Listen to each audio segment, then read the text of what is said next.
Assalamualaikum warahmatullahi wabarakatuh. Hello, my name is Mina Rahma Azizah. My ID number is 1821222026 and I am from class A.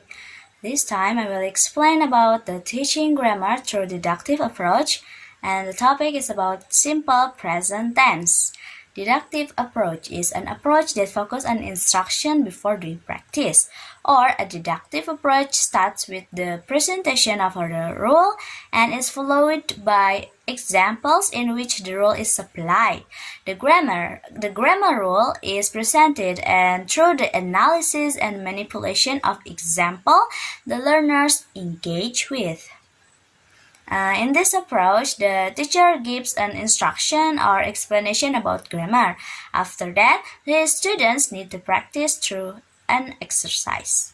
The advantage of a deductive approach is it gets straight to the point and can therefore be time-saving. Many rules, especially rules of form, can be more simple and quickly explained than elicited from example.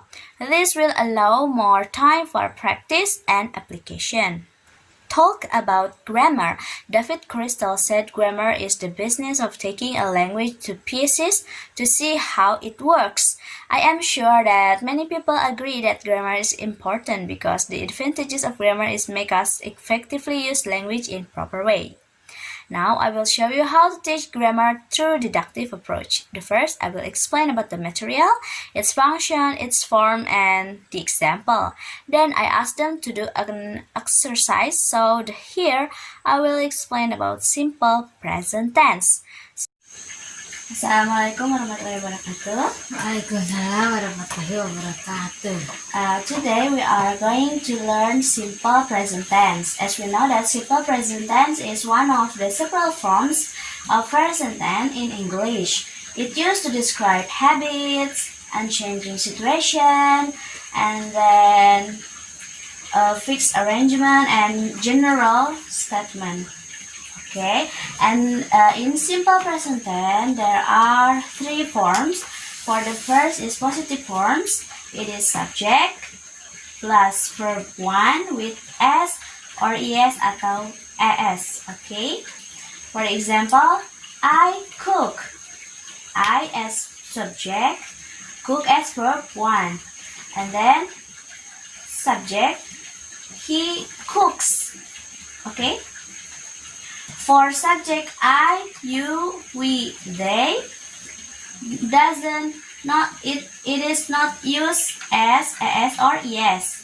And for he, she, it used as yes and as. Okay. And in this example is he cooks. Okay. And for negative form, it is the second form. Okay.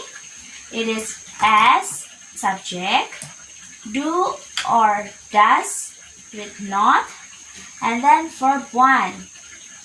Do for the subject I, you, we, they, and does is for he, she, it. For example, I don't cook. Don't, it's known as do not. Okay.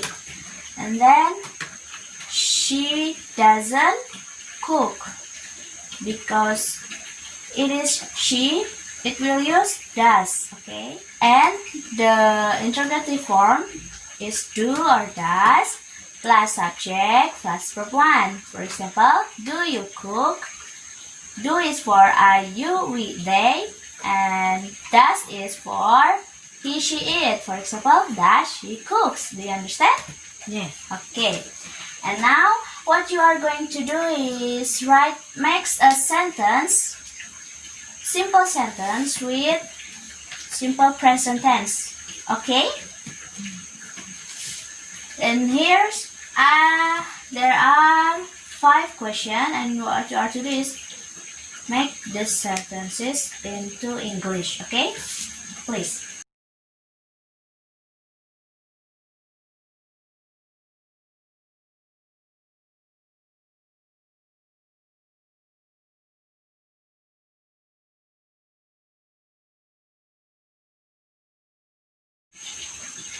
Finish? Yes. Let us check. Saya pergi ke sekolah. I am go to school. In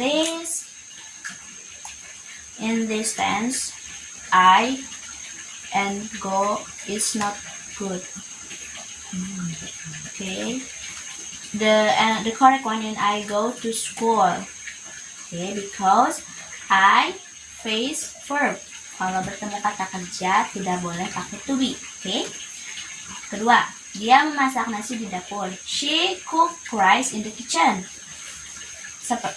Bisa dilihat kalau kalimat positif di sini, kalau he verbnya memakai s, yes, dan yes. Berarti ini cooks. Oke.